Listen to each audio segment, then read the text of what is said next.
మనము ప్రతిరోజు కూడా మిర్రర్ ఉపయోగిస్తాం. వి యూజ్ మిర్రర్, అద్దాన్ని ఉపయోగిస్తాం. ఎందుకు అని అంటే కనుక మన ముఖాన్ని దిద్దుకోవడానికి. We work out on our face, we work out on our looks. ఎలా కనబడుతున్నాం అనేది అద్దంలో చూసుకుంటాం.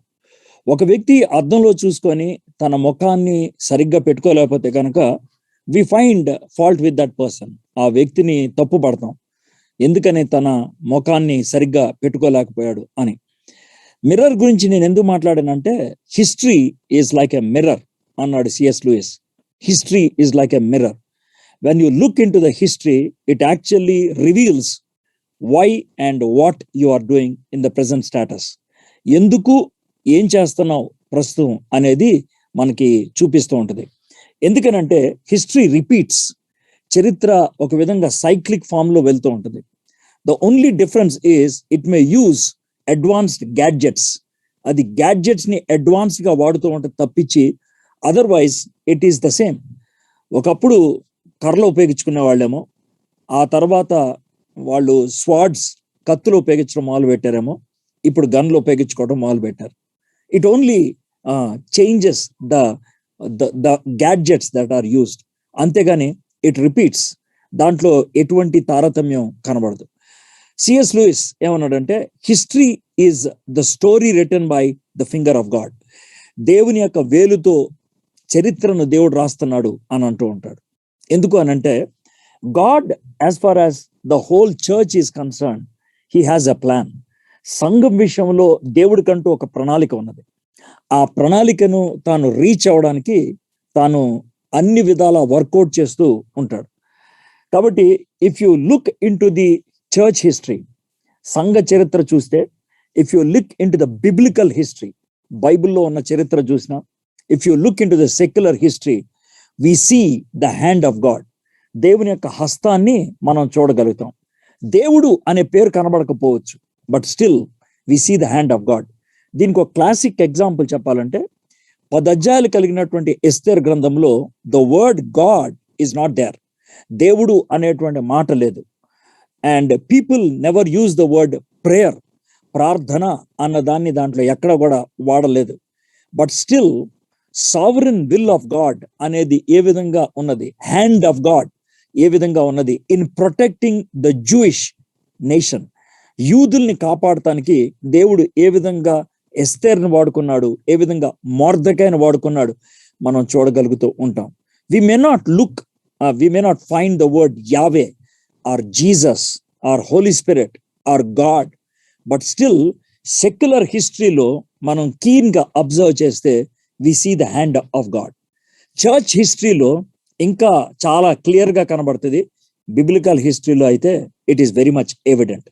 So to begin with, every Christian should have an understanding of biblical history.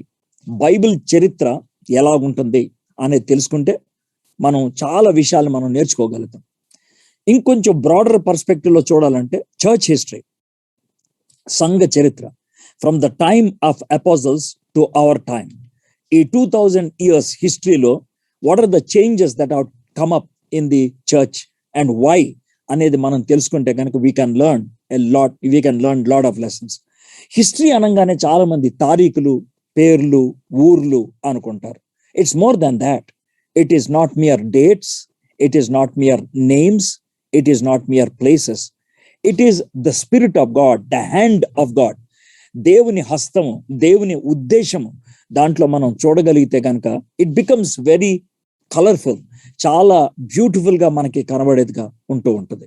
So that is basically history, church history. Church హిస్టరీలో October 31st is very very important, చాలా ప్రాముఖ్యమైనటువంటి దినం. ఈ దినాన్న 1517లో what Martin Luther did in జర్మనీలో Martin Luther చేసినటువంటి పని చర్చ్ ని ఒక బ్యూటిఫుల్ టర్న్ లోకి తీసుకొచ్చినట్లు మనం చూస్తూ ఉన్నాం. But let me tell you one thing. Is it one day event that brought this reformation? ఈ దిద్దుబాటు అనేది లేకపోతే సంస్కరణ అనేది ఒక్కరోజు వచ్చేసిందా? Was there anything before that? దానికి ముందు ఏమైనా జరిగిందా? దాని తర్వాత ఏమైనా జరిగిందా? These are all the things we are going to learn. And based on that, we have to look at our own lives, our fellowship, and our church. మన జీవితాన్ని, మన సహవాసాన్ని, మన సంఘాన్ని కూడా చూసి probably we need to ask a question, do we need another Martin Luther? మనకి మరో మార్టిన్ లూథర్ కావాలా? Maybe we may need more Martin Luthers today. ఎందుకంటే అప్పుడు మార్టిన్ లూథర్ ఒకే ఒక గుంపుని ఎదుర్కోవాల్సి వచ్చింది. But today probably we are facing more, ఇంకా ఎక్కువ ఫేస్ చేస్తున్నామో. What Martin Luther faced and what we are facing, ఇవన్నీ కూడా మనం ఈరోజు క్విక్ ర్యాప్ లో చూడటానికి ప్రయత్నం చేద్దాం. But let me give you briefly about this great man Martin Luther. Martin Luther was Born on November 10th, 1483. 1483లో పుట్టాడు. He was born in a region called Saxony, in a place called Eiselborn, and it is in the modern day Germany. His parents, Hans and Margaret Luther, they were of the peasant lineage, అంటే రైతు కుటుంబానికి చెందినటువంటి వాళ్ళు. But Hans, to earn more, he moved into mining and ore smelting. So దాంట్లోకి వెళ్ళిపోయాడు. So his son was growing. అయితే ఈ mines లోకి వెళ్ళటం అనేది ఎంత రిస్కీయో, మైన్స్ లో పని చేయటం అనేది ఎంత రిస్కీయో హ్యాన్స్ కి తెలుసు. అందుకనే ఆయన ఏమనుకున్నాడంటే, I don't want my son to get into mines. ఆయన గనుల్లోకి వెళ్ళటం, ఈ ఓర్ స్మెల్టింగ్ చేయటం అనేది నాకు ఇష్టం లేదు అని ఆయన నిర్ణయించుకొని ఐజల్బర్న్ నుంచి 1984లో మూవ్ అయిపోయాడు. మ్యాన్స్ఫీల్డ్ అనేటువంటి ప్రాంతానికి వెళ్ళిపోయి, he wanted his son to become a lawyer. న్యాయ శాస్త్రాన్ని చదివి ఆయన చదివి లాయర్ గా అవ్వాలి అని అనుకున్నాడు. So at the age of 7, Martin Luther entered school in Mansfield. అలాగా చదువుతా ఉన్నాడు. అండ్ 1498లో he return to Eisleben and he started grammar, logic, philosophy. ఎందుకంటే he was planning to get into law కాబట్టి. అయితే 1501 ఈ సంవత్సరంలో ఒక ఇంపార్టెంట్ థింగ్ జరిగింది. ఏంటి అని అంటే కనుక, he entered into university of Erfurt లో జాయిన్ అయ్యాడు. He wanted to get a degree in metaphysics and all these things. And now he is all set to become a lawyer. ఆయన lawyer అయ్యేటువంటి పరిస్థితి వచ్చింది. జూలై 1505లో మార్టిన్ జీవితంలో ఒక turning event జరిగింది. ఏంటి అని అంటే కనుక, ఒక థండర్ స్టార్మ్ వచ్చినప్పుడు మార్టిన్ లూథర్ చనిపోయే పరిస్థితికి వచ్చాడు. హీఈస్ అబౌట్ 22 years ఆ టైంలో. He was almost on the verge of death. అయితే ఆ టైంలో ఆయన ప్రేయర్ చేశాడు. ఎవరికి ప్రార్థన చేశాడు అని అంటే కనుక, ఆ టైంలో ఈ క్యాథలిక్ అంటే ఆర్సిఎం అనుకోవద్దు, రోమన్ క్యాథలిక్ అనుకోవద్దు. When I'm using the word Catholic, ప్రపంచం అంతటికి ఉన్నటువంటి సంఘం. క్యాథలిక్ అంటే సార్వత్రిక అని అర్థం అనమాట, యూనివర్సల్ అని అర్థం అనమాట. కాబట్టి అప్పుడున్నటువంటి క్యాథలిక్ చర్చ్ లో మేరీకి చాలా ప్రామినెంట్ ప్లేస్ ఇచ్చేటువంటి వాళ్ళు. ఎలాగంటే, Mary was considered to be the mother of God. తల్లికి దేవుడికి ఆమెను తల్లిగా చూస్తూ ఉండేవాళ్ళు. కాబట్టి Jesus Christ important. Jesus Christ ని కన్నటువంటి మేరీ కూడా చాలా ఇంపార్టెంట్.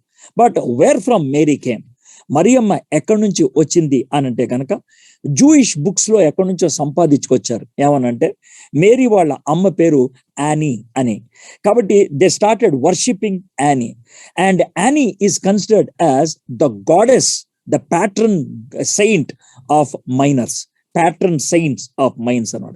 కాబట్టి వీళ్ళు మైనింగ్ లో ఉండేవాళ్ళు కాబట్టి డాడీ యానీకి ప్రార్థన చేయటం నేర్చుకున్నాడు. Save me Saint Anne and I will become a monk అని ప్రార్థన చేశాడు. Whatever it may be, the storm subsided and he was saved. కాబట్టి he promise to become a monk. కాబట్టి he joined the university of Erfurt to do theology. ఆయన theology చేసిన తర్వాత 1508లో Augustinian మానిస్ట్రీలో జాయిన్ అయ్యాడు యాజ్ ఎ మాంక్ విటన్బర్గ్ లో. ఈ అగస్టీనియన్ స్కూల్ లేకపోతే అగస్టీనియన్ మానిస్ట్రీ అంటే ఏంటనంటే, అగస్టీన్ ఆరంభించినటువంటి మఠం. మనం తెలుగులో చెప్పాలంటే మఠం అంటారు. ఈ అగస్టీనియన్ మాంక్స్ కి 3 విషయాలు ఉంటాయి.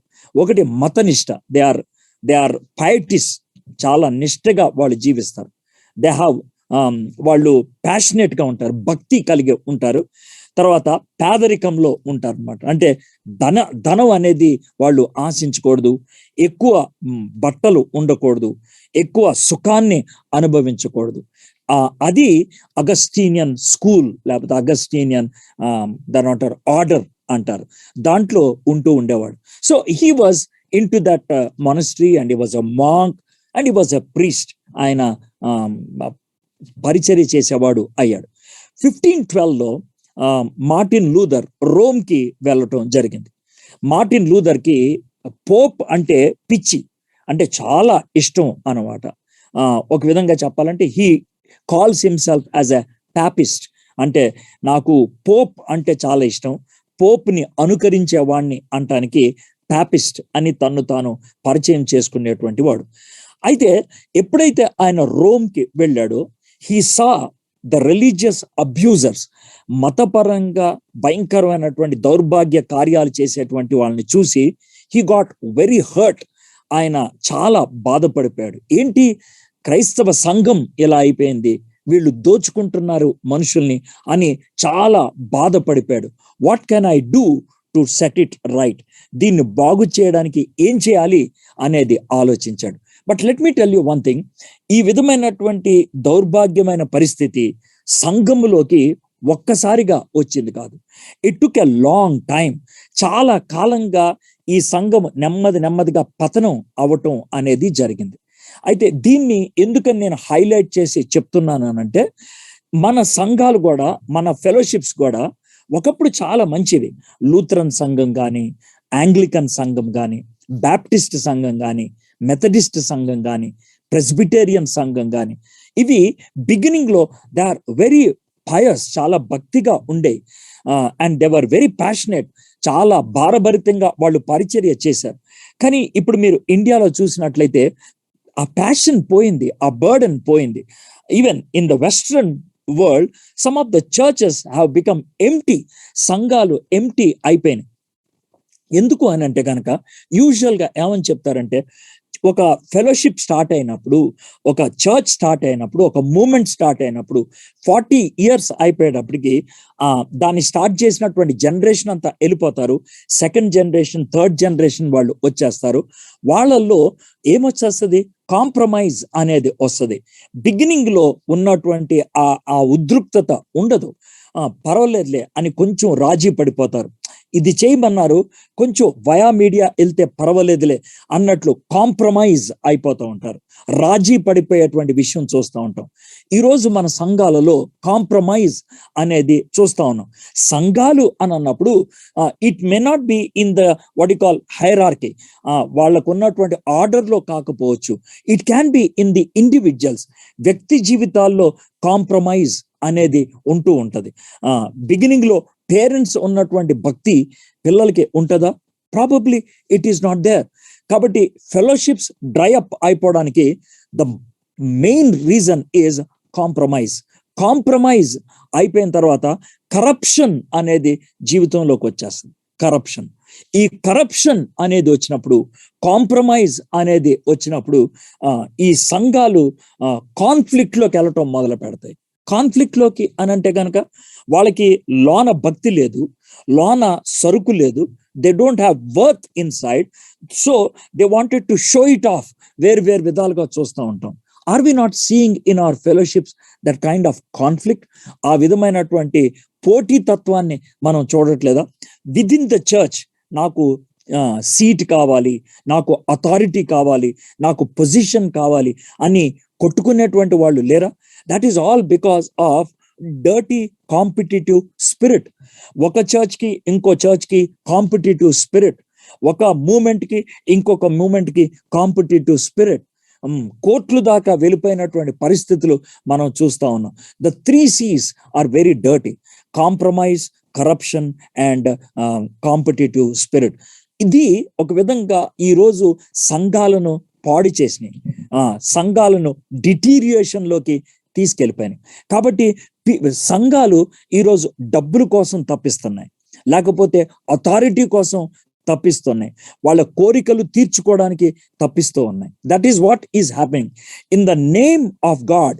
దేవుని పేరట వ్యాపారాలు చేసేటువంటి వాళ్ళని మనం చూస్తూ ఉన్నాం. ప్రాస్పెరిటీ గాస్పుల్ అనేది సంఘంలో చాలా విస్తృతంగా వ్యాప్తి చెందుతున్నది. చీప్ గ్రేస్, దేవుని యొక్క కృపను చాలా దరిద్రంగా యూజ్ చేయటం, విరివిగా యూజ్ చేయటం, చీప్గా యూజ్ చేయటం అనేది మనం చూస్తున్నాం. That is what is happening. So ఈ 1513-12 ఆ ప్రాంతాలలో మార్టిన్ లూథర్ సంఘములో ఏమైతే చూసి తాను విపరీతంగా బాధపడ్డాడో, ఈరోజు మార్టిన్ లూథర్ మైండ్ మనకున్నట్లయితే probably we all should react like that. మనందరం కూడా ఆ విధంగా స్పందించాల్సిందే. పైగా ఈ పేపల్ అథారిటీ వాళ్ళు ఏం చేశారంటే వర్డ్ ఆఫ్ గాడ్ ని ట్విస్ట్ చేయటం మొదలు పెట్టారు. దేవుని వాక్యం అందరి చేతుల్లో లేదు, ట్విస్ట్ చేయటం మొదలు పెట్టారు. 2 బ్యాడ్ ఆర్డర్స్ అప్పట్లో ఉండేది. ఒకటి ఏంటంటే విజిటింగ్ ఆఫ్ ద రెలిక్స్ అంటారు. విజిటింగ్ ఆఫ్ ద రెలిక్స్ అంటే ఏంటో తెలుసా? అపోస్తలులు ఎవరినైతే చంపేసిన వాళ్ళని పాతి పెట్టారో, యూజువల్ గా అపోజల్స్ ని ఒక చోట పాతి పెట్టరు. For example, Thomas was buried in 6 different places. 6 ప్రదేశాల్లో ఆయన్ని పాతి పెట్టారు. ఇండియాలో మొట్టమొదట మైలాపూర్లో పాతి పెట్టారు. మేబీ విదిన్ ఫ్యూ ఇయర్స్ ఆయన బాడీని ఇక్కడ నుంచి ఎడస్సా తీసుకెళ్లారు, దట్ ఈజ్ ఇన్ టర్కీ. ఆ తర్వాత ఎడస్సా నుంచి తన యొక్క బాడీని ఇటలీకి తీసుకెళ్లారు, తన యొక్క హెడ్ ని తీసుకెళ్లి పాట్మస్ లో పాతి పెట్టారు. తర్వాత ఇటలీలో ఎక్కడైతే పాతి పెట్టారో అక్కడ నుంచి తీసుకొని వెళ్ళి మళ్ళీ రోమ్ లో పాతి పెట్టారు అని చెప్తూ ఉంటారు. So he was buried in 6 different places.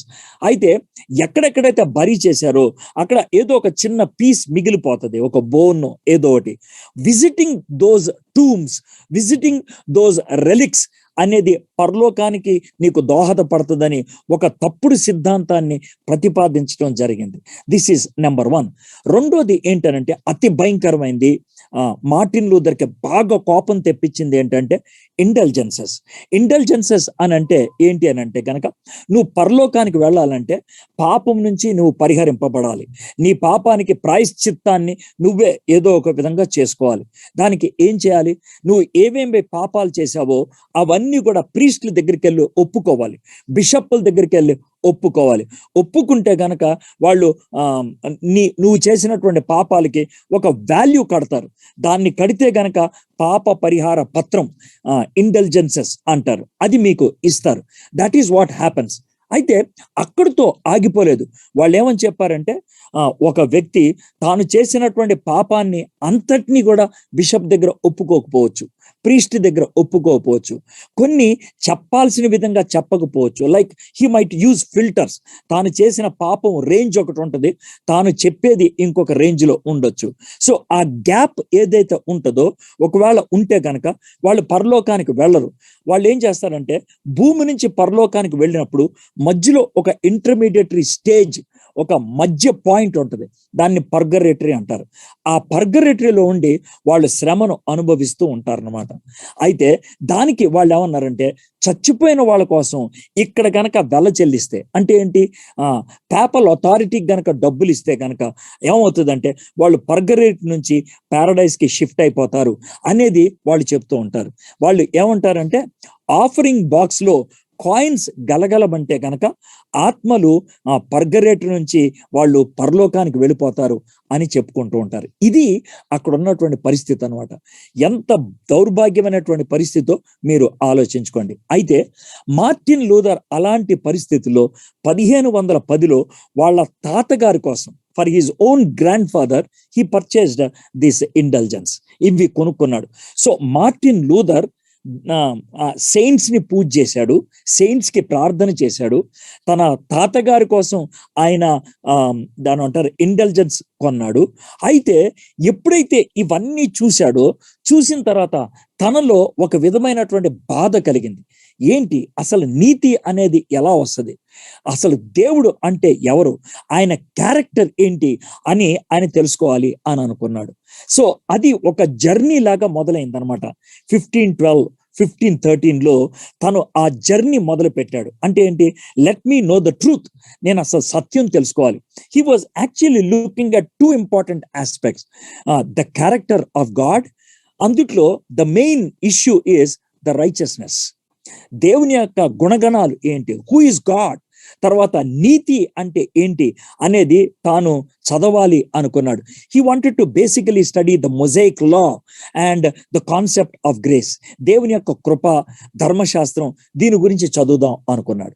So 15:13లో ఆయన ఆ స్టడీ మొదలు పెట్టాడు. ఆ ప్రయాణం మొదలైంది. ఆ ప్రయాణంలో మొట్టమొదటిగా ఆయన చదివింది కీర్తనల గ్రంథం. ఈ కీర్తనల గ్రంథం చాలా ధ్యానం చేసిన తర్వాత he started getting some doubts. ఎందుకంటే కీర్తనకారులు ఎవరైతే ఉన్నారో వాళ్ళు ప్రార్థన చేసిన విధానం, దేవుడి నుంచి క్షమాపణ వాళ్ళు పొందినటువంటి విధానం, ఎందుకంటే దాంట్లో ఎక్స్ప్రెస్ చేశారు. దాన్ని చూసి he studied in 15:16 the book of Romans. రోమిల్కి రాసినటువంటి పత్రిక ఆయన చదవటం మొదలు పెట్టాడు. రోమిల్కి రాసినటువంటి పత్రిక చదువుతున్నప్పుడు మొదటి అధ్యాయం 17వ వచనంలో తన జీవితంలో ఒక గొప్ప మార్పు తీసుకొచ్చింది. ఆ వచనం మీకు చదివి వినిపిస్తాను.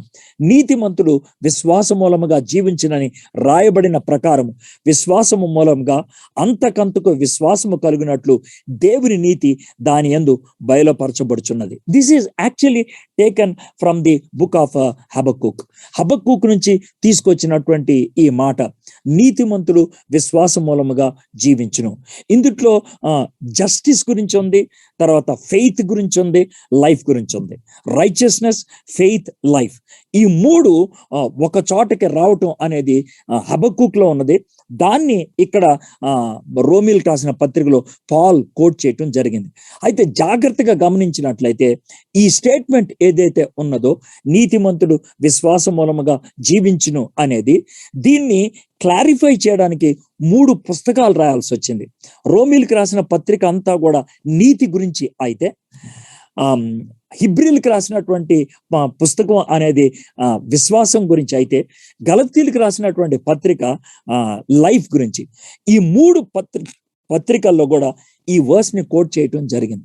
So probably he studied all of them. Then he realised what is righteousness. నీతి అనేది ఎలా వస్తుందో తాను చూశాడు. తాను నేర్చుకున్నటువంటి మెయిన్ పాఠం ఏంటి అనంటే, మంచి పనులను బట్టి నీతి రాదు. మంచి పనులను బట్టి నీతి రాదు. Just righteousness is not because of good works. I'm making the statement again. Righteousness is not because of good works. మంచి పనులను బట్టి నీతి రాదు. బట్ ఒక వ్యక్తి నీతిగా జీవిస్తున్నట్లయితే, నీతి కలిగి ఉన్నట్లయితే, మంచి పనులు అనేవి దానిలోంచి వస్తాయి. అది చాలా బ్యూటిఫుల్ గా అర్థం చేసుకున్నాడు.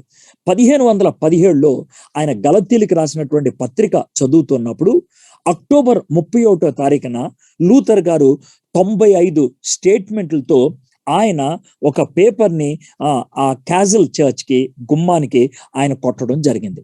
చాలా మంది ఏమనుకుంటారంటే అవుట్ ఆఫ్ యాంగర్ ఈయన చేశాడు అనేది. కాదు, అది అవుట్ ఆఫ్ యాంగర్ చేసింది కాదు. దీన్ని మీకు బాగా అర్థమయ్యేటట్లు చేయాలంటే, ఇండియాలో మనము రిజిస్టర్డ్ ఆఫీస్ దగ్గరికి వెళ్ళి పెళ్లి సర్టిఫికెట్ కనుక తెచ్చుకోవాలి అని అంటే కనుక మనకి ఇమీడియట్ గా ఇవ్వరు. వాళ్ళు ఏం చేస్తారంటే, ఎవరిని పెళ్లి చేసుకుంటున్నారో ఆ డీటెయిల్స్ అన్ని నోటీస్ బోర్డులో 1 month పెట్టాలి. ఆ తర్వాత మేము పెళ్లి చేసి మీకు రిజిస్టర్ చేస్తామని చెప్తూ ఉంటారు. ఈవెన్ ఆ చర్చెస్ లో కూడా 3 weeks బ్యాన్స్ అనేవి చదవటం అనేది జరుగుతూ ఉంటుంది. ఎందుకనంటే అది జరిగిన తర్వాతే వాళ్ళు పెళ్లి చేస్తూ ఉంటారు. అయితే అకాడమిక్ లెవెల్లో ఎలా ఉంటుందంటే, ఒక థీసిస్ ప్రపోజ్ చేసినప్పుడు, ఒక కాన్సెప్ట్ ని ప్రజెంట్ చేసినప్పుడు దాన్ని నోటీస్ బోర్డులో స్టిక్ చేస్తారనమాట. ఎందుకు అని అంటే కనుక, ఫర్ అన్ అకాడమిక్ డైలాగ్, మనం దీని గురించి డిస్కస్ చేద్దాం, ఇది నా ప్రతిపాదన, this is what I want to propose, what you say అని ఇంటలెక్చువల్స్ ని, థియాలజియన్స్ ని, ఫిలాసఫర్స్ ని ఎంకరేజ్ చేయడం అన్నమాట. Come let us discuss, come let us reason out, come let us dialogue అనేటువంటి ఉద్దేశంతో మార్టిన్ లూథర్ ఆ 95 పాయింట్స్ ని ఆయన చర్చ్ యొక్క గుమ్మానికి కొట్టడం జరిగింది. దాంట్లో మెయిన్ గా మనము విశ్వాసం మూలంగానే, తర్వాత కృప మూలంగానే, తర్వాత దేవుని లేఖనాలే, క్రీస్తు మాత్రమే, తర్వాత దేవునికి మహిమ మాత్రమే. ఈ 5 చాలా ఎక్కువగా మనం చెప్పుకుంటూ ఉంటాం. But there are actually 95. యాక్చువల్గా ఏమని చెప్తారంటే 97 పెట్టాడని, తర్వాత 95కి దాన్ని కుదించాడు అనేసి. Now here is the whole issue. October 31, 1517కి ముందు చాలా సంవత్సరాలుగా ఈ రిఫర్మేటివ్ థింకింగ్ అనేది ఉన్నది. అది ఒక్కసారిగా మార్టిన్ లూథర్కి వచ్చింది కాదు. It was there even before. John Wycliffe ఆయన బైబిల్ని తర్జుమా చేసినప్పుడు he was called the morning star of reformation. ఎందుకని దిద్దుబాటుకి లేకపోతే సంస్కరణకు తేజో ఉదయ నక్షత్రం అని పిలుస్తూ ఉన్నారు. జాన్ హస్ తాను ఇచ్చినటువంటి రిఫర్మేటివ్ ప్రిన్సిపల్స్ కి ఆయన్ని కాల్చి చంపేసేయటం జరిగింది. ఇరాస్మస్ అనేటువంటి ఒక ఆయన ఉన్నాడు. మార్టిన్ లూథర్ తో ఫిలిప్ మెలాంగ్టన్ అనేటువంటి ఆయన ఉన్నాడు. జ్వింగ్లీ, విలియం టిండేల్. ఈ విధంగా చూసినట్లయితే నియర్లీ 200 years బిఫోర్ నుంచి ఈ యొక్క రిఫర్మేటివ్ థింకింగ్ అనేది ఉన్నది. ఎందుకంటే నియర్లీ 900 నుంచి ఈ పేపల్ అథారిటీలో భయంకరమైనటువంటి అన్యాయాలు రావటం జరిగింది. దేవుని వాక్యాన్ని పక్కకు పెట్టడం జరిగింది. దాంతో ఈ రిఫర్మేటివ్ థింకింగ్ అనేది చాలా మంది భక్తి కలిగినటువంటి వాళ్ళు, దేవుని వాక్యాన్ని చదివినటువంటి వాళ్ళలో మనం గమనిస్తూ ఉన్నాం. అయితే మన సంఘాల గురించి ఏమని చెప్పాలి, మన ఫెలోషిప్స్ గురించి ఏమని చెప్పాలా? కొన్ని సంఘాల్లో డ్రై డాక్ట్రీన్ ఉంటుంది. ఇప్పుడు ఫ్రంట్ లైన్ చర్చెస్ ఉన్నాయి అనుకోండి, సిఎస్ఐ కానీ, లూథరన్ కానీ, బ్యాప్టిస్ట్ కానీ, ప్రెస్బిటేరియన్ కానీ, ఎపిస్కోపల్ చర్చ్ కానీ, మెథడిస్ట్ చర్చ్ కానీ ఉన్నప్పుడు వాటికి ఉన్నటువంటి డాక్ట్రినల్ సిస్టమ్ని ఎవరూ మార్చలేరు. అవే కానీ వాటిని ప్రాక్టీస్లో పెట్టే విషయంలో చాలా మంది ఫెయిల్ అవుతూ ఉంటారు. వాటిని కమ్యూనికేట్ చేసే విషయంలో ఫెయిల్ అవుతూ ఉంటారు. What I mean to say is they have the right doctrine but they don't have the right passion. ఇంకా ఇండివిజువల్ చర్చెస్ కొన్ని ఉంటాయి, ఇండిపెండెంట్ చర్చెస్. వాళ్ళకి చాలా ప్యాషన్ ఉంటుంది, but they don't have right doctrine. కాబట్టి ఈ right doctrine and right devotion కలిసి ఉన్నప్పుడే రిఫర్మేషన్ లేకపోతే దిద్దుబాటు అనేది సాధ్యం అవుతుంది. But what was the main point in reformation? అసలు దిద్దుబాటు కోసం అని ప్రాకులాడటంలో మెయిన్ ఇష్యూ ఏంటి, ప్రాథమికమైనటువంటి ఇష్యూ ఏంటి అని అంటే ఇరాస్మస్ కానీ, విలియం టిండేల్ కానీ, లేకపోతే జాన్ విక్లిఫ్ కానీ, జాన్ హస్ కానీ, వీళ్ళంతా కూడా దేనికోసం ప్రాకులాడారు అని అంటే కనుక అపాస్టలిక్ టీచింగ్, అపాసల్స్ ఏదైతే బోధించారో దాని నుంచి పక్కకు వచ్చేయటం జరిగింది సంఘం. ఇట్ గాట్ డీవియేటెడ్, పక్కకు వచ్చేసారు. దాన్ని వాళ్ళు రీట్రేట్ చేయడానికి ప్రయత్నం చేశారు. ఇది మనం మర్చిపోతున్నాం అని. దీనికి ఒక వర్స్ మీకు చదివి వినిపిస్తాను. యూదా పత్రిక 1వ అధ్యాయం 3వ వచనం. ప్రియలారా, మన అందరికీ కలిగడి రక్షణ గురించి మీకు వ్రాయవలనని విశేషాసక్తి గలవాడినై ప్రయత్న పడుచుండగా పరిశుద్ధులకు ఒక్కసారే అప్పగింపబడిన బోధ నిమిత్తము మీరు పోరాడవలనని మిమ్మల్ని వేడుకొనుచు మీకు వ్రాయవలసి వచ్చను. ఇందులో మధ్యలో ఒక ఫేజ్ ఉన్న చూడండి, పరిశుద్ధులకు ఒక్కసారే అప్పగింపబడినటువంటి బోధ. What is this truth? What is this doctrine? What is this right teaching that was handed down? ఆ విషయం గుర్తుపెట్టుకోండి. పైనుంచి మనకి అందించబడింది ఏది అని ఆలోచించినట్లే this is nothing but the apostles teaching, అపోస్తుల బోధ. ఈ అపోస్తుల యొక్క బోధ జాన్ చనిపోవటంతో ఆగిపోయింది. That's the enough. అది complete doctrine that was given to us. మనకి గివెన్ డౌన్ అని చెప్పాలి.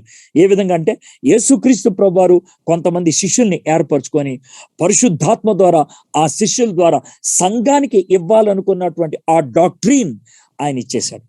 అయితే ఆ డాక్ట్రీన్ ని అక్కడి నుంచి అందించుకుంటూ వచ్చారు. It is something like a relay race.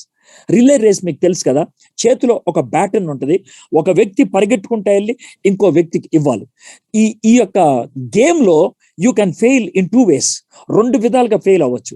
ఒక విధంగా ఏంటంటే you might run but you might throw away the baton.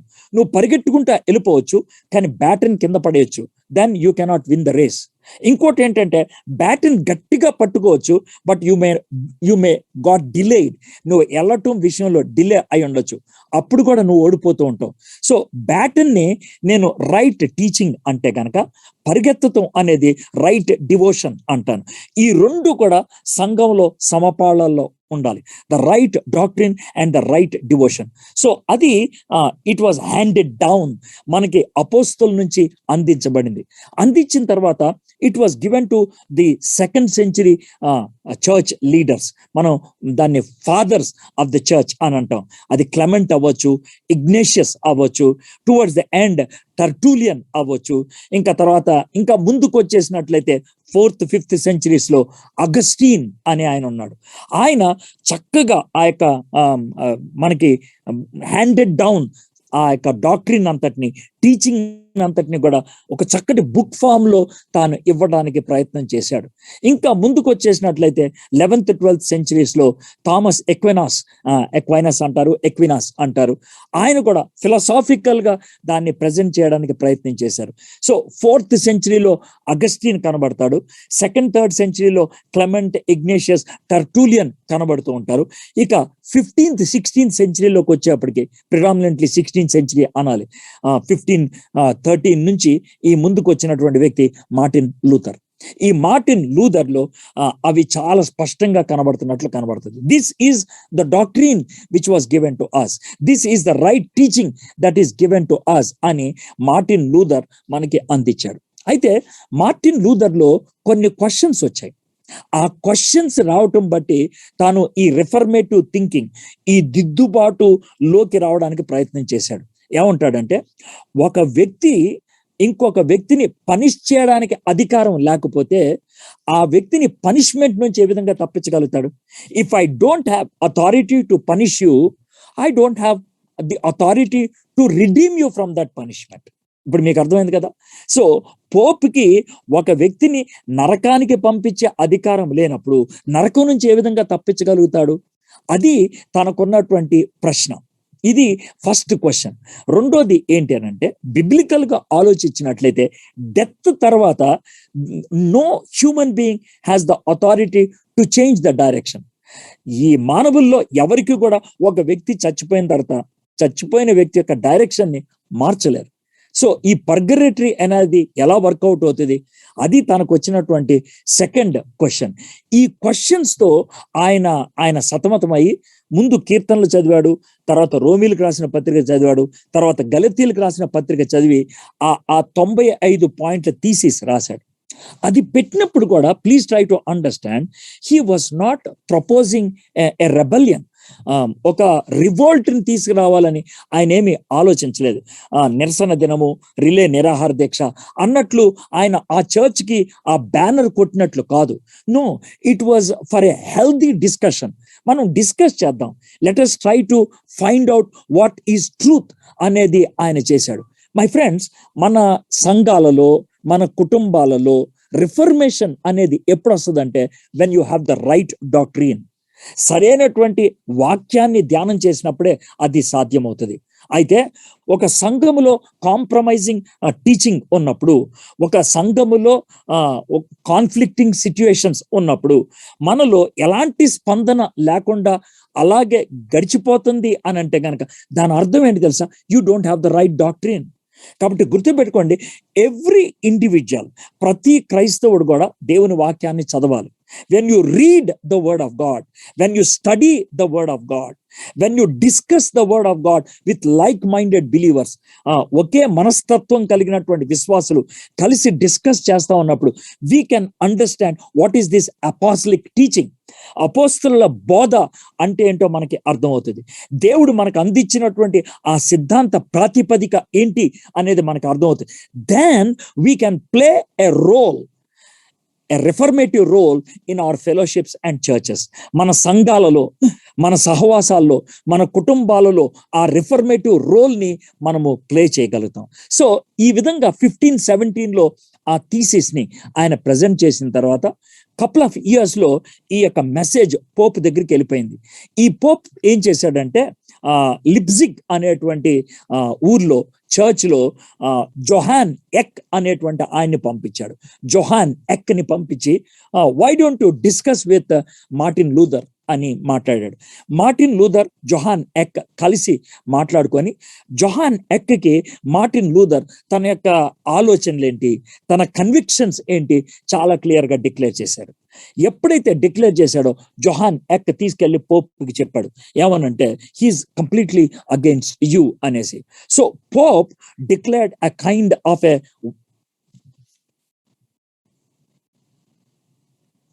Pope declared a kind of war against Martin Luther. Martin Luther మీద ఒక విధమైనటువంటి యుద్ధాన్ని ప్రకటించినట్లు చేశాడు. So Martin Luther is in a very dangerous position. ఆయన చావు దగ్గరికి వెళ్ళిపోయే పరిస్థితి వచ్చింది. అప్పుడు ఏం జరిగిందంటే ప్రిన్స్ ఫ్రెడ్రిక్ అనేటువంటి ఆయన ఉండేవాడు. ప్రిన్స్ ఫ్రెడ్రిక్ వాట్బర్గ్ అనేటువంటి ఊర్లో ఒక కొండ మీద, ఒక గుట్ట మీద ఒక క్యాజల్ ఉన్నది, ఒక ఫోర్ట్ ఉన్నది. ఆ ఫోర్ట్ లో మార్టిన్ లూథర్ని దాచిపెట్టేశాడు. So Martin Luther is hidden in that fort అనమాట. అందుట్లో కూర్చొని మార్టిన్ లూథర్ ఎవరికి తెలియకుండా with lot of protection he started translating the Bible into Germany and all those things. అంతేకాకుండా ఆయన హీ రోట్ మెనీ ట్రీటైజెస్ అని అంటే కనుక ఆయన పేపర్స్ని అక్కడ రాశాడు, తన యొక్క థాట్స్ని. ఇందులో ప్రాథమికంగా 5 ఉన్నాయి. ఒకటి జస్టిఫికేషన్ బై ఫెయిత్, విశ్వాసము ద్వారానే నీతిమంతులుగా తీర్చబడటం. It is not by good works but good works follow.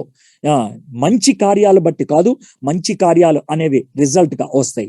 The address to the Christian nobility, క్రైస్తవ రాజులు లేకపోతే వీళ్ళు ఎలాంటి పొజిషన్ కలిగి ఉండాలి. The Babylonian captivity of the church, సంఘము ఏ విధంగా బబులోని యొక్క చెరలోకి వెళ్ళిపోయింది అనేది రాసుకుంటూ వచ్చాడు. Freedom of a Christian man, ఒక క్రైస్తవుడికి క్రీస్తులో ఉన్నటువంటి స్వేచ్ఛ గురించి ఆయన రాసుకుంటూ వచ్చాడు. So he use to write them and within 15 days whole of Germany, within couple of months whole of Europe. Printing press ఉన్నది కాబట్టి అది అందరి దగ్గరికి వెళ్ళిపోవటం జరిగింది. ఈ వాట్బర్గ్ అనేటువంటి క్యాజల్లో ఉన్నప్పుడే ఒక విచిత్రమైనటువంటి సంఘటన జరిగింది అని చెప్తారు. ఆ క్యాజల్లో ఇప్పటికి కూడా ఒక మ్యూజియం లాగా చేశారు. మార్టిన్ లూథర్ యూజ్ చేసినటువంటి టేబుల్, మార్టిన్ లూథర్ యూజ్ చేసినటువంటి చైర్, అవన్నీ కూడా ఇప్పటికీ అక్కడ చూపిస్తూ ఉంటారు. People who go there they try to watch it. అయితే అక్కడ గోడకి ఇంక్ ఉంటుంది అనమాట. దాని వెనకాల ఒక ఒక మెమరీని చెప్తూ ఉంటారు. ఏమనంటే ఒకరోజు మార్టిన్ లూథర్ దగ్గరికి ఈ సాటన్ వచ్చాడంట. వచ్చి అన్నాడంట, మార్టిన్ లూథర్ నీకు కొన్ని విషయాలు చెప్తాను, కాగితం మీద రాయి అంటే మార్టిన్ లూథర్ స్టార్టెడ్ రైటింగ్. ఈ మార్టిన్ లూథర్ రాయటం మొదలు పెట్టినప్పుడు ఏం జరిగింది అని అంటే కనుక ఈ Satan started declaring about telling about all the sins Martin Luther has committed. Martin Luther చేసినటువంటి పాపాలన్నీ కూడా డిక్లేర్ చేయటం మొదలు పెట్టాడు అన్నమాట. అది పేపర్ అంతా అయిపోయిన తర్వాత సాటన్ అంటాడు, ఇన్ని పాపాలు చేసినటువంటి నువ్వు పరలోకానికి ఎలా వెళ్దాం అనుకుంటున్నావు అని అనేటప్పటికీ మార్టిన్ లూథర్కి బాగా కోపం వచ్చి తాను ఇంక్ బాటిల్లో ఈ పెన్ని డిప్ చేసి రాసేటువంటి పద్ధతి ఉన్నది కదా, he use to use 2 ink bottles, ఒకటి బ్లూ అండ్ ఒకటి రెడ్. ఆయన రెడ్ ఇంక్ బాటిల్ తీసుకొని ఆ పేపర్ మీద ఆయన ఇంక్ నంతా స్పిల్ అవుట్ చేసినప్పుడు ఏమైందనంటే ఆ గోడ మీద కూడా పడింది. అయితే ఆ పేపర్ అంతా కూడా రెడ్గా మారిపోయింది. అప్పుడు సాటన్తో చెప్తాడు, షో మీ మై సిన్ అని అడుగుతాడు. సాటన్ అంటది, ఐ కాంట్ సీ. అప్పుడు అంటాడు, the blood of Christ has cleansed away my sins. దేవుని యొక్క క్రీస్తు యొక్క రక్తము నా యొక్క పాపాలన్నీ కడిగివేశాయి అని తాను డిక్లేర్ చేసినట్లుగా మనం చూస్తూ ఉంటాం. So my friends, this is basically the main issue in the reformative concept. ఇంకొక ప్రాముఖ్యమైనది ఏంటి అని అంటే కనుక ద ప్రీస్ట్, లేకపోతే క్లర్జీ అండ్ లైటీ అంటారు. క్లర్జీ అంటే కనుక ఎవరైతే బిషప్లో, ఎవరైతే పాస్టర్లో, ఎవరైతే పోప్లో, దే ఆర్ డిఫరెంట్ అని, మామూలు విశ్వాసులు డిఫరెంట్ అని వాళ్ళ యొక్క ఆలోచనలో ఉండేది. అయితే ఇక్కడ చాలా క్లియర్గా మార్టిన్ లూథర్ బైబిల్లోంచి ఎట్లాంటి కాన్సెప్ట్ తీసుకొచ్చాడంటే ప్రీస్ట్హుడ్ ఆఫ్ ఆల్, మన అందరం కూడా దేవునికి యాజకులమే అనే కాన్సెప్ట్ తీసుకొచ్చాడు. ఎస్, వాళ్ళకున్నటువంటి బాధ్యతను బట్టి they are priest, but when it comes to talking to God, దేవునితో మాట్లాడటానికి సంబంధించి they are not in any way closer to God. దేవునికి ఏమాత్రం పొజిషన్ బట్టి దగ్గర కాదు అనేది చాలా క్లియర్గా తీసుకొని రావటం అనేది జరిగింది అన్నమాట. సో ఈ విధంగా ఆయన చాలా క్లారిటీని తీసుకురావడానికి ప్రయత్నం చేశాడు. సో మై ఫ్రెండ్స్, ఈ యొక్క జర్నీలో Martin Luther understood what a Christian is and the major role faith plays, విశ్వాసం ప్లే చేసేటువంటి ప్రాముఖ్యమైనటువంటి పాత్ర, గ్రేస్, దేవుని యొక్క కృప ప్లే చేసేటువంటి ప్రాముఖ్యమైనటువంటి పాత్ర, స్క్రిప్చురల్ అథారిటీ, లేఖనాలు బట్టి వచ్చేటువంటి అథారిటీ, క్రీస్తుకి ఇచ్చేటువంటి ప్రాధాన్యత, దీన్ని చాలా హైలైట్ చేసి ఆయన ప్రజెంట్ చేయడానికి ప్రయత్నం చేశాడు. So this is what the whole reformation is. దిద్దుబాటు అనే దానికి ఇది కారణం అనమాట.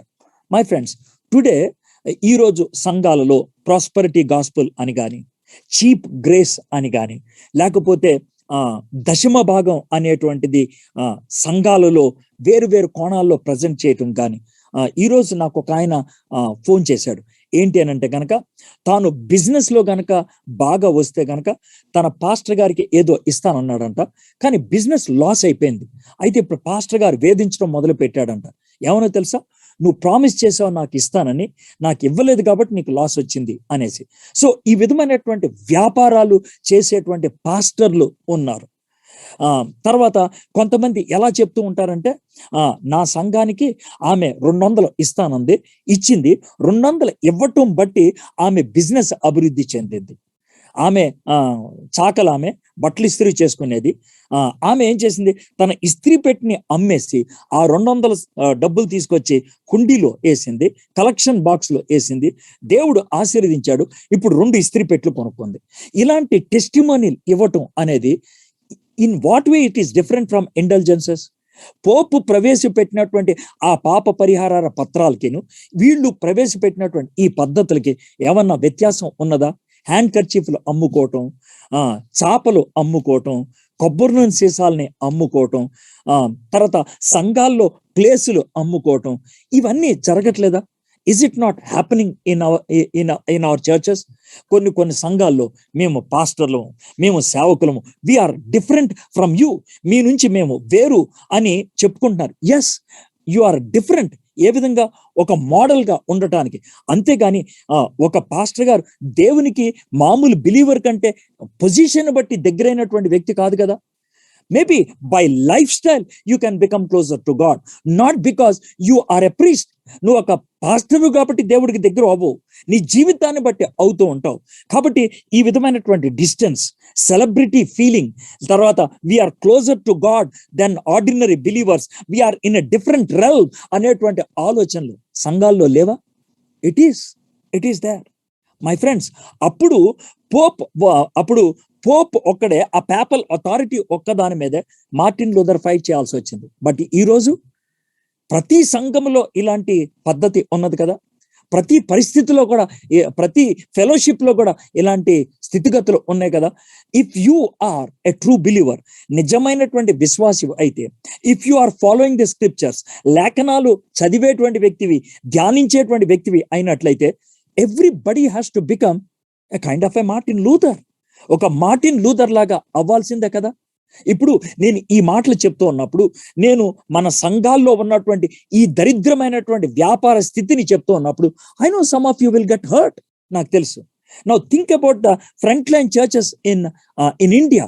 And even in the western world front line churches అంటే ఆంగ్లికన్ చర్చ్ కానీ, బ్యాప్టిస్ట్ చర్చెస్ కానీ, లూథరన్ చర్చెస్ కానీ, ప్రెస్బిటేరియన్ చర్చెస్ కానీ, that were started 300 or 400 years ago. ఈరోజు ఎన్ని సంఘాలు మూతబడిపోవట్లేదు? భారతదేశంలో సంఘానికి సంబంధించినటువంటి భూములు ఎన్ని అమ్మేసుకుంటూ వెళ్ళిపోతలేదు? ఒక బిషప్ దాటి ఇంకో బిషప్ వచ్చే లోపల ఆ బిషప్ 100, 200, 300, కొంతమంది అయితే 1000 కోట్లు ఆస్తులు అమ్మేసుకున్నటువంటి వాళ్ళు లేరా? ఎస్. ఈ వ్యాపారం ఎవరు ఆపుతారు? Who will stop? We need Martin Luthers. నేను నా భక్తి, నా జీవితం సరిపోద్ది అనుకుంటే, no, you are in a kind of an illusion. If you are connected to God, దేవునికి సరిగ్గా కనెక్ట్ అయినటువంటి వ్యక్తి అయితే, you are bound to react to the corruption that is around you, the compromise that is around you, the dirty conflicts, competition that is around you. నీ చుట్టూ ఉన్నటువంటి తుచ్చమైనటువంటి పరిస్థితులకి స్పందించబద్దులమై ఉన్నావు. You are bound to do it. And if you are not doing that, నువ్వు అది చేయట్లేదంటే, there is something wrong with your spirituality. నీ యొక్క ఆత్మీయతలో ఏదో తేడా ఉన్నది అనేటువంటి విషయాన్ని మనము గమనించాలి. So my friends, if you are a Christian, నువ్వు క్రైస్తవుడు అయితే, if you are a believer, let me tell you one thing, your fruit, your character, your reflexes show who you are. దీన్నే యేసుప్రభు వారు ఏమంటారంటే, మారు మనసు తగిన ఫలాన్ని పొందండి అని అంటారు. A believer is like a good tree, ఒక మంచి చెట్టు లాంటివాడు. Good tree is bound to give good fruit. కొబ్బరి చెట్టు కొబ్బరికాయలే ఇస్తుంది, మామిడి చెట్టు మామిడికాయలే ఇస్తుంది.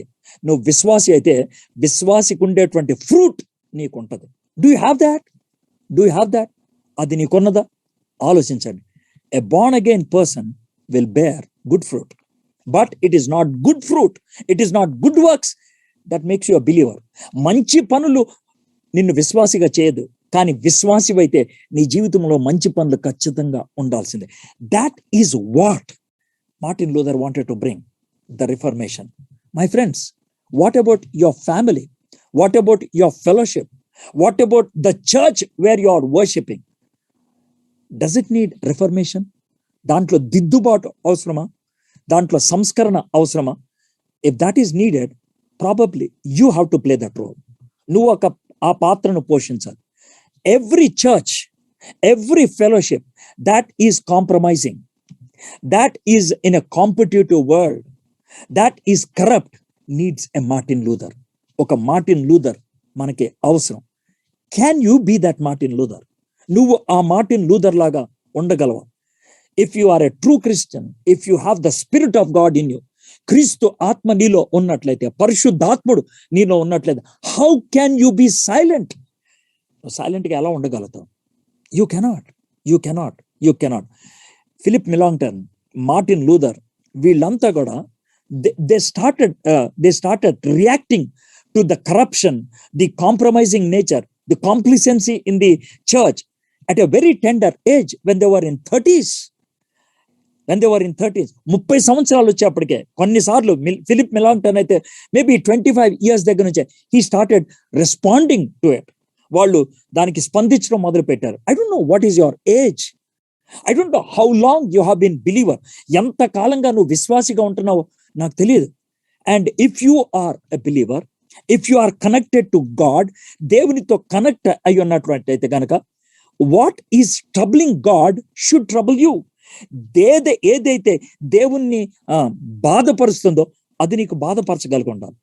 దాట్ ఈజ్ గాడ్లీ నేచర్, అది దైవికమైనటువంటి స్వభావం. దాట్ ఈజ్ గాడ్లీ రియాక్షన్, అది దైవికమైనటువంటి స్పందం. రైచియస్నెస్ అన్న దాన్ని ఒక విధంగా డిఫైన్ చేస్తారు. Right relation with God reflecting in right relation with the people around you. దేవునితో ఉన్నటువంటి సరి అయినటువంటి సంబంధము, సహవాసం నీ చుట్టూ ఉన్న వారిలో నువ్వు చూపించగలగటం. సో దాన్నే రైచియస్ యాంగర్ అంటారు. దేవునిలో ఉన్నటువంటి వ్యక్తి, ఒక వ్యక్తి తప్పు చేసినప్పుడు ఏమాత్రం సంశయించకుండా కరెక్ట్ చేయటం. That was the reason Paul was able to correct Peter. పౌలు అందుకే పేతుర్ని కరెక్ట్ చేయగలిగాడు. My friends, you might be young, you might be new, but let me tell you one thing. If you are connected to God, దేవునితో connect అయి ఉంటే, if you are studying the scriptures, లేఖనాలు చదివే వ్యక్తి అయితే definitely you will play a role, a reformative role in the fellowship where you are, in the family you are part of, and in the church where you are worshipping. సంఘం కావచ్చు, సహవాసం కావచ్చు, కుటుంబం కావచ్చు, you will play a very important reformative role. My friends, are you able to do that? అది చేయగలుగుతున్నారా? If not, please try to understand. If not, probably నువ్వు compromise అయిపోయావు. ఇఫ్ నాట్, నువ్వే ఆ కాన్ఫ్లిక్ట్లో ఉన్నావేమో. ఇఫ్ నాట్, నువ్వే ఆ కరప్టివ్ స్టేజ్లోకి వెళ్ళిపోయాము. నువ్వే ఆ కాంపిటేటివ్ స్పిరిట్లో జీవిస్తున్నావేమో. I'm better than them, I'm okay than them. That is nothing but comparison and competition. అందుట్లో ఉండిపోయాము. If that is the life you are living, please నీ కళ్ళు తెరవబడాలి. This is my prayer, that God should open the eyes of your heart to see the corruption, the deterioration, the decline, the death in the churches and in the fellowship where we are, so that we might become a Martin Luther. ఒక Martin Luther లాగా మనం అవ్వాలని